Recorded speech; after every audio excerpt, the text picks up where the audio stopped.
Hi, everyone, and welcome to the Mayor Show. I'm Mayor Emma Mulvaney-Stanek of the City of Burlington, and this is my monthly opportunity to bring some guests on to the show and talk about things that are happening here in the city and some issues that I always try to find are the most time-sensitive and interesting of residents and viewers to know what's happening in the Queen City. Today, I'm joined by the two chiefs here in the City of Burlington. We have Chief Curtin, who is the fire chief for our fire department, of course. So thanks for being here, Chief. Appreciate it. Thank you for having me. And our other chief, Chief Sean Burke, who is the chief of our Burlington Police Department, and appreciate you being here. Thank you, Mayor. Yeah.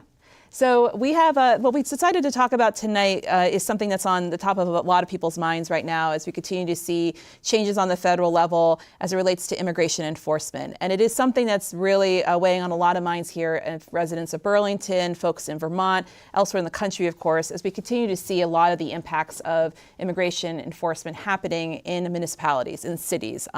We have become sort of the front ground, or the place where a lot of folks are seeing harms in their community, sometimes confusion. The engagement of immigration law enforcement is unlike what we've really seen ever before. And so as a city of Burlington, especially when we saw what was happening in Minneapolis recently, which is deeply concerning, violation of folks' civil rights, how that community has been under siege now for several weeks. And then more closer to home in Portland, Maine, a different kind of level of tactics of immigration enforcement, but still a surge. And talking to Mayor Dion there, it became clear that Burlington really needed to get in a preparation stance to make sure that we were not in a place where we were having to react and be in the middle of something that was intense within our communities, and then figuring out how we would respond in that level of emergency and how would we answer some pretty core questions of what our response would look like. We decided to get into a proactive stance. So I decided it is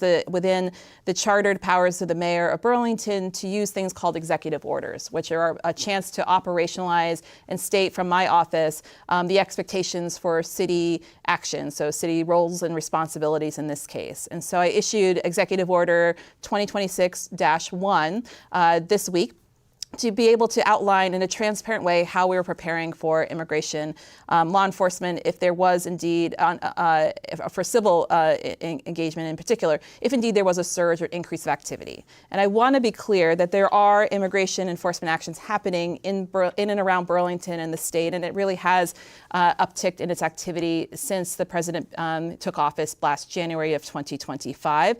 And I want to be clear, and I'll probably repeat this a few different times, there is no indication that we're seeing right now that there is an increase of immigration enforcement activities in the city of Burlington, or even frankly in the state of Vermont.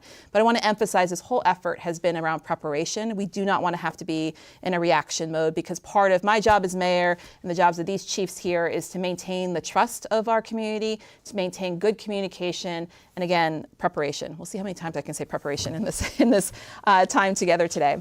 So I thought first we can maybe talk a little bit about, besides Minneapolis, or in addition to what we're seeing in Minneapolis and more locally here in New England, other things that were sort of coming to mind in your roles, chiefs, around why we decided to develop this executive order, and some just high-level scenarios that we've been thinking about preparing for in what we've just been learning from our counterparts in other parts of the country that became part of our early conversations of, yes, it makes sense to start having these conversations. And so I'll start with Chief Burke, just in general. What kind of things started to come in mind around scenarios that you could anticipate us perhaps having to face here in Burlington? Thanks for that question, Mayor. I think the very first thing that came to mind for the police department is that we have strict policy guidance from the state of Vermont in terms of our role in civil immigration enforcement. And by virtue of, or by way of, the fair and impartial policing policy, we do not concern ourselves with immigration status nor civil immigration matters whatsoever.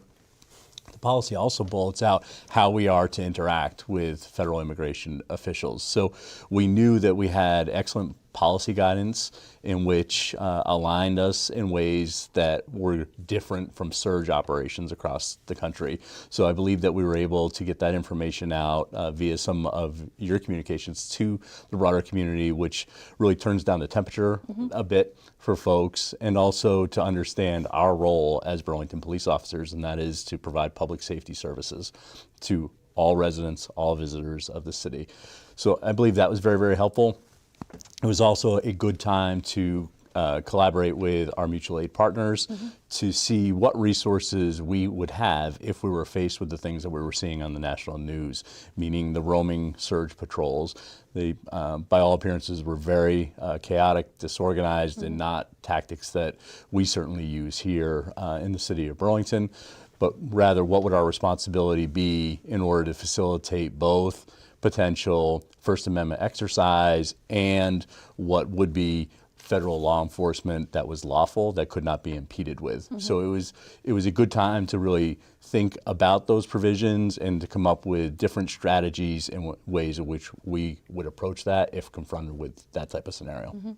And one of the most important things, because the FIP policy has actually been in place not only for the city of Burlington, but the state of Vermont for several years. And one of the fundamental pieces is that maintaining trust, right? Because there's a number of folks who might need to call on the services of a police department. And we don't want that to be undermined by a fear around something related to a federal level, because there's a lot of issues that folks might face. So I wonder if you could speak a little bit about the importance of that and scenarios where it's important for local police agencies to have direct connection and the trust of our local residents in other scenarios requiring police services. Yeah, so policing is only as effective as the cooperation and the relationship that you have with the people that entrust you to be your police officers. And we take that responsibility very seriously. And then really kind of tying it to what we've seen as problematic in other communities related to federal enforcement operations. Like, we have policy guidance on when officers can wear masks. We have policy guidance on providing your name, title, and badge number when asked. And to reiterate, we have good, strong policy guidance on how we don't concern ourselves with federal immigration matters. So I think that's important in helping assure residents of what our role is in providing public safety. And, more broadly, our commitment to establishing and maintaining meaningful relationships with constituents. And some of the bedrock of that relationship really is how we used our summer deployment of our officers downtown. Not only were we meeting a public safety demand, but we were using that as an opportunity to foster new relationships, rekindle old relationships, and to ensure to the public that the Burlington Police are here to serve in a way that they can trust and see legitimacy in their police department. And I think the other piece I was going to emphasize is that, people interface with a police department for multiple different reasons. Sometimes, unfortunately, there are victims of crime. Sometimes they're witnesses to crime. And it would really impede our ability to have an effective local law enforcement if we were starting to lose the trust of residents here to be able to interface with our local police department, especially if it was because folks have different immigration status other than being a U.S. citizen. So to me, this is about, good, strong local leadership from a public safety stance to make sure that folks have trust in us and what we're able to offer locally.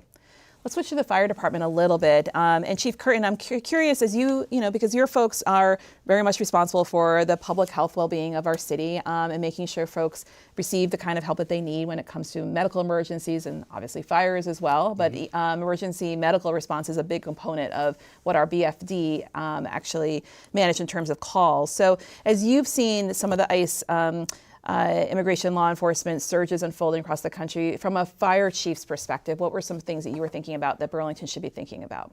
Yeah, anything from a mass casualty incident or some of the more serious type of calls, I wanted to make sure we were prepared for. And that's essentially what the fire department does, right? We're a response and preparedness agency. So we have pulled out some of the old standard operating guidelines, kind of reviewed those, made sure we're up to date on all of our protocols, and make sure they're fresh in our minds to operate out in the field.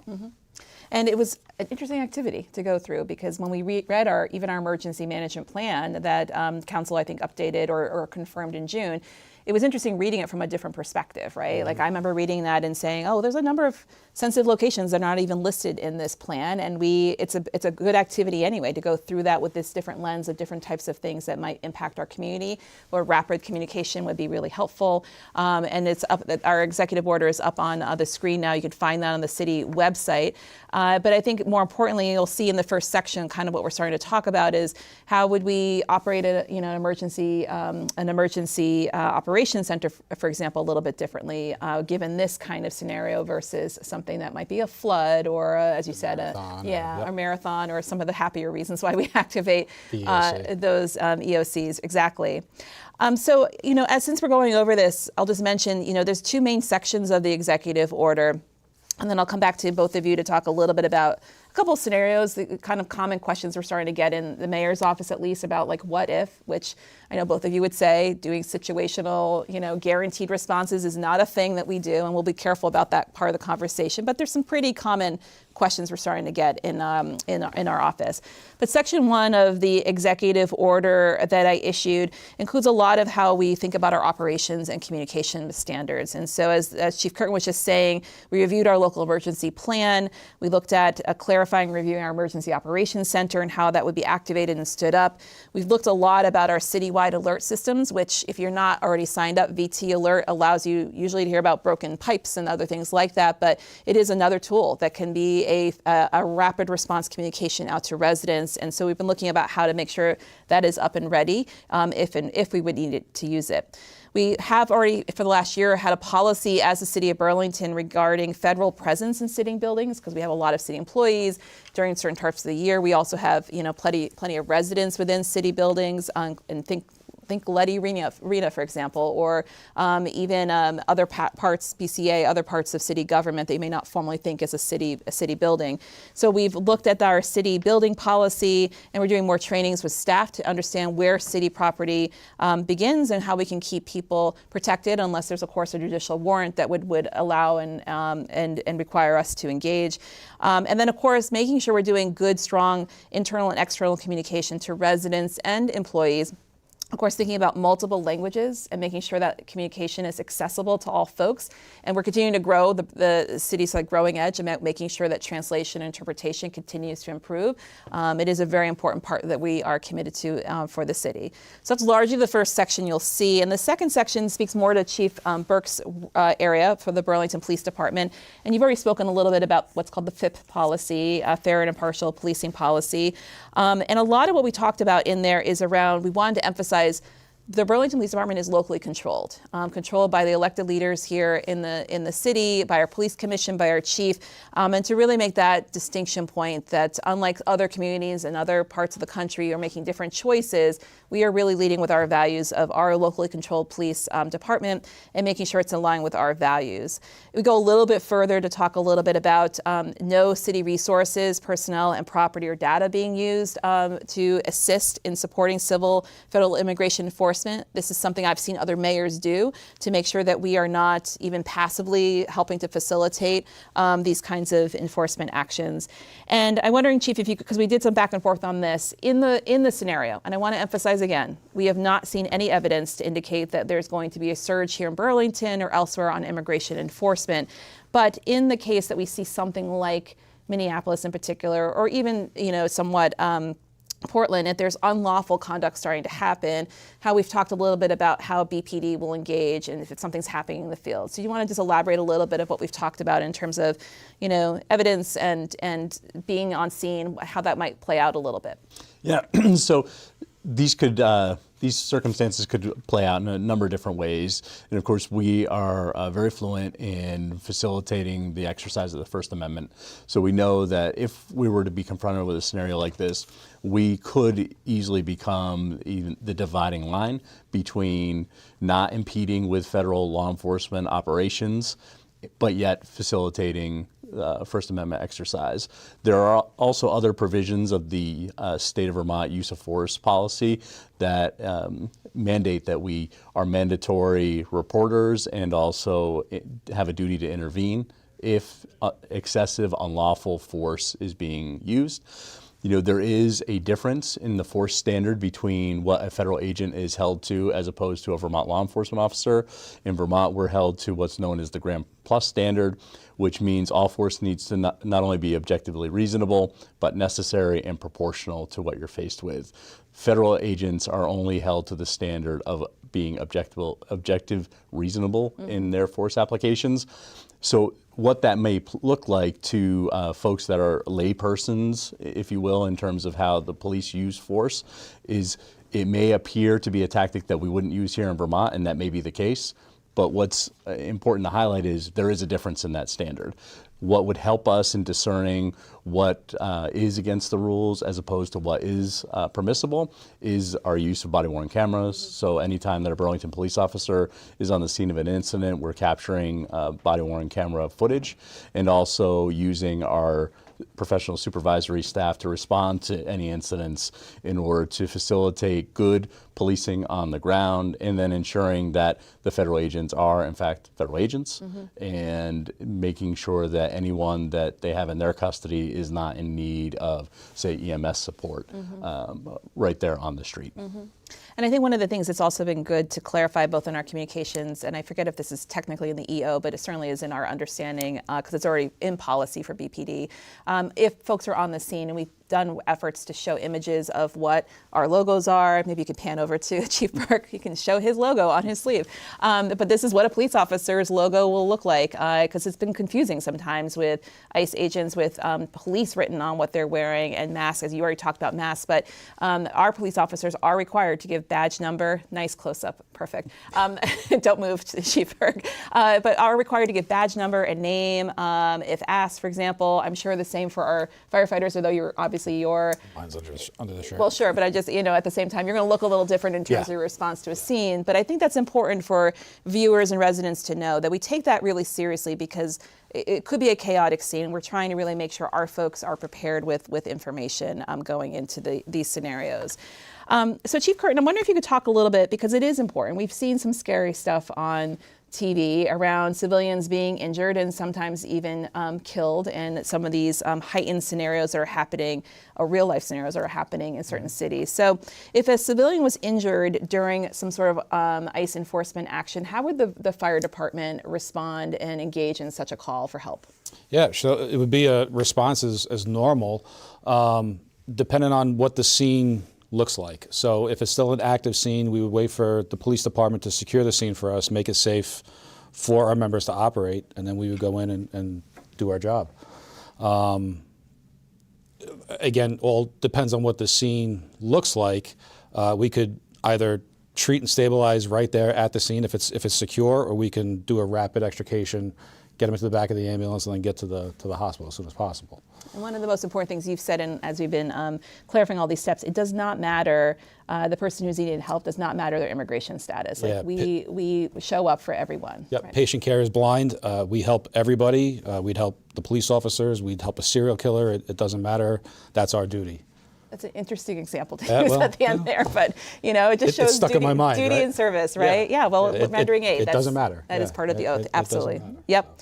And then Chief Burke, because this is another question we've been getting, because even in Williston, there have been some civil disobedience. You talked a little bit about, freedom of speech and the ability to protest and whatnot.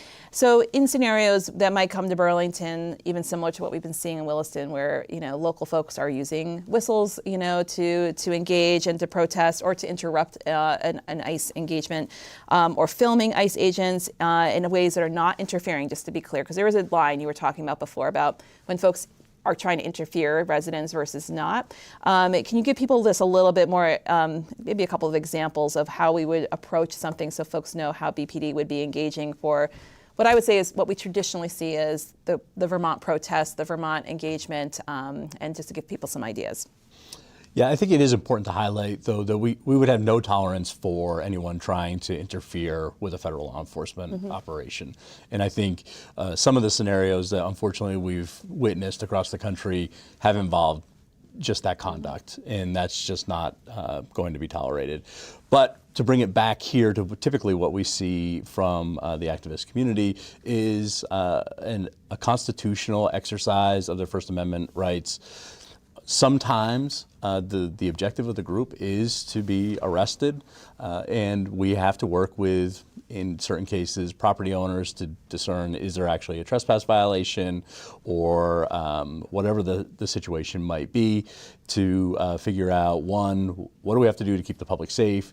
to what is the objectives of the group that wishes to exercise the First Amendment, and then how to broker that, if you will. So what we saw in Williston was a federal entity, ICE, had rented a space in a multi-use building, and when the activists were in the lobby area, for lack of a better description, blowing whistles, they were disruptive to other tenants within the building. The property owner asked to have these folks removed. They refused because their objective was to be arrested, and the state police facilitated that. That is very similar to activity that we've seen at our delegates' offices here in town for decades, and we're comfortable in dealing in those scenarios.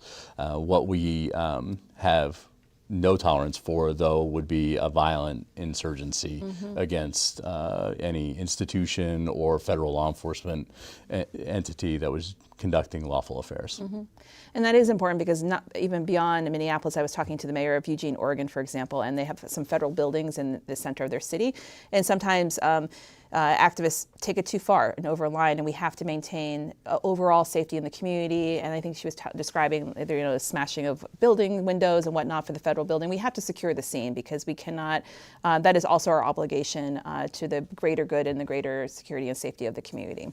And the ACLU has fantastic guidance on First Amendment exercise, and also now more specifically to how to interact with ICE officials. And I would urge anyone that was inclined to go out and exercise their First Amendment rights to just consult that, so they make sure that they know what the rules are, because the ACLU has definitely distilled that into a form that's easy to digest and understand, and keeps everyone above the law, or not above the law, but within the confines of the law. And it's great that you're mentioning that resource, because when we talk about know your rights, everyone should be knowing their rights, whether they are an immigrant and want to know for that capacity, but for this as well, especially as we continue to live through these unprecedented times, and how people want to be able to express themselves, but also what are within the bounds of law. So I want to just, before we go on to a little bit about communication, I want to underscore how important it is to know that we are in very good hands here at the City of Burlington with the leadership of these two chiefs. There's really strong partnership between the mayor's office and Burlington Fire Department under Chief Curtin's leadership, and the Burlington Police Department under Chief Burke's leadership. We are meeting frequently, and we will continue to do so to adapt and understand what else comes next. We're not staying static in our approach to this. We're monitoring situations. And as Chief Burke was also describing, and actually Chief Curtin too, we have a regional and statewide set of relationships we're also actively leaning into and engaging, so that we would know and know how to do mutual aid as necessary if something were to come to Burlington. So let's talk a little bit about the systems we have in place and how we're going to communicate with folks. So non-English speakers, of course, but also timely and accurate information. I mentioned briefly in the executive order, we are working on our rapid responses. So we are using our VT Alert. We would use our VT Alert system for citywide communications. Front Porch Forum actually allows urgent announcements to go through quickly in the sense of an emergency. We've been in touch with that entity as well, since a lot of Burlington residents use that. There's the mayor's platform that we will use, and social media, of course. And then, of course, there's a lot of sensitive locations in our city, which might be our schools, for example, or childcare centers or other places, especially that serve immigrant and refugees. And so, Chief Curtin, can you just briefly talk how we've been building out, this is within our emergency response plan, for example, ways to be able to know where those are and connect? Can you give a couple of examples of what we mean when we talk about sensitive locations? The local emergency management plan? Yeah, just some examples. So sort of, we recognize or identify buildings that could be sort of stand-up shelters in the event of some emergencies, such as the schools, the cafeterias, the cold weather shelter out in the Miller Center. A lot of those places were identified in the local emergency management plan based on certain criteria. What else? And then building off, because when we first reviewed, we sort of, again, remember floods, fires, those kinds of scenarios. We realized that we needed to add, we had all the childcare centers, for example, in there, but we wanted to add places where organizations are for immigrant refugees, for their associations or community centers, just so we would know who's in charge, how to contact them. We got off the landlines and got into cell phone, those kinds of systems. That's the kind of preparation that's really important to be able to rapidly push out accurate information. And I think, so you've been really, your team has been really helpful for that piece of it. And I think, Chief Burke, to the point of, we've been through this before, rumors, and I know that there was recently a drug enforcement action, which is very standard in how we just are doing the everyday stuff that we would do anyway in the city of Burlington with other partners. My phone lit up in my neighborhood because there was something going down in my neighborhood, and everyone just assumed, jumped the gun a little bit, that this was an ICE surge happening, and I said, no, actually it's not. This was planned, and it is just part of a regular operation. But in terms of rumors, it's unhelpful for people to pass on information that is not useful and not verified, not factual in particular. So can you talk a little bit about the how we hope folks will engage with 911 and dispatch traditionally, and then maybe how we, and I can tag team on the rumor part, but the importance of not spreading rumors and how do we engage with the BPD and dispatch? Yeah, so that is something that was on my mind about that narcotics investigation last week. And, you know, what was good to see, though, is that someone finally approached our team to say, is this a nice operation? And, of course, the supervisor made themselves available once the scene was secure to identify themselves as Burlington police officers and to say that there's a criminal investigation afoot. You know, some of the more critical communication points leading up to that engagement is to make sure that other civic leaders are aware. So we can't compromise criminal investigations, but certainly once we know that we have officers on the street, we can allow the mayor's team to know what's going on. So that helps dispel the rumors. But there's something that makes me actually feel sad for our immigrant and refugee neighbors when these unsubstantiated rumors about ICE enforcement are running about the community, and it seems as though that no one knows exactly who they could go to for credible information. So I believe that your communication plan is very effective in helping to address that, because we cannot handle, you know, inquiries into the dispatch center. Our dispatch center is solely to receive emergency calls, so police and fire assets can be sent efficiently to actual incidents in progress. But, you know, to go back to your point that you made about the importance of residents and visitors that like to know what a Burlington police officer uniform looks like and insignia looks like, that's really powerful to help folks in the moment discern, is this the local police doing something in my neighborhood, or is this some type of law enforcement element that I've never seen here before? And then, you know, of course, if they cannot substantiate that one way or another, we can take that information in that would not be a 911 call, right, and triage it appropriately given whatever our operational demands at the time and try to get those answers for the resident.